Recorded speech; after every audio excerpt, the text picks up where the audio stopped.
Ningizimu Afrika, Mzansi, sanibonani kuphi nakuphi la obukele khona ngema ukuthi-ke usuku lakho lokuqala uhlangana-ke nalo mbukiso. Ngicela ungalenze iphutha, like ivideo, usubscribe kwi-channel Zikwi-Trend TV. Siyaqinisekisa ukuthi-ke usuku nosuku sikutholela-ke iy'ndaba ey'suke zitrenda ngalolo suku. Bafethu-ke sekuyo indaba yaseNanda.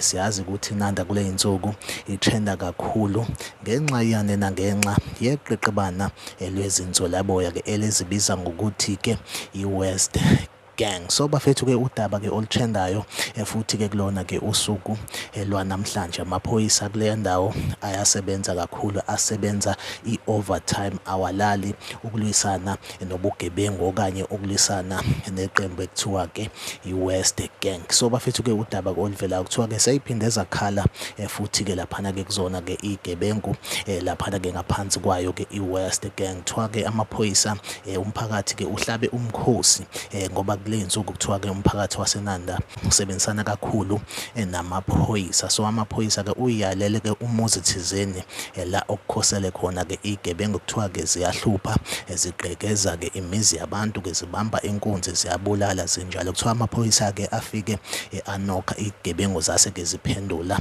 ngenhlamvu. Amaphoyisa-ke aseyabuyisela-ke, siyawazi-ke amaphoyisa ukuthi-ke asifundele isibhamu, atrene lamaphoyisa-ke abe esedubula back. Kwase kufa-ke abalisa ababili abalinganiselwa eminyakeni ewu-21 kuya kwiminyaka ewu-22. Babili-ke abashonile. Kuthiwa-ke oyedwa okuyena-ke ongalwanga nhlobo namaphoyisa ukhethe-ke ukusarenda, then-ke amaphoyisa aseyambamba ayambopha. Kune-clip nje engizokudlalela yona, omunye-ke engicabanga ukuthi-ke umphathi-ke wamaphoyisa echaza ukuthi kwenzakaleni kusona-ke leso sigameko, nayi-ke iclip iyadlala ngemumva.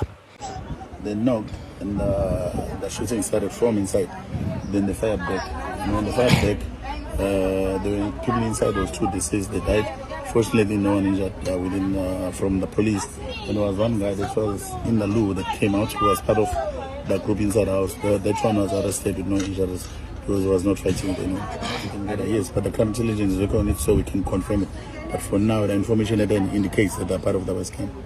Abake uphoyisa indlela-ke achaza ngayo ukuthi-ke kwenzakaleni. Njengamanje-ke bafethu kamaphoyisa-ke abhizi kakhulu nendawo yaseNanda. Engicabanga ukuthi kuzoba nomehluko kakhulu ebugebengwini. Noma-ke le qembu bafethu-ke liyigqaja ukuthi-ke ungasibulala but ngeke usiqede.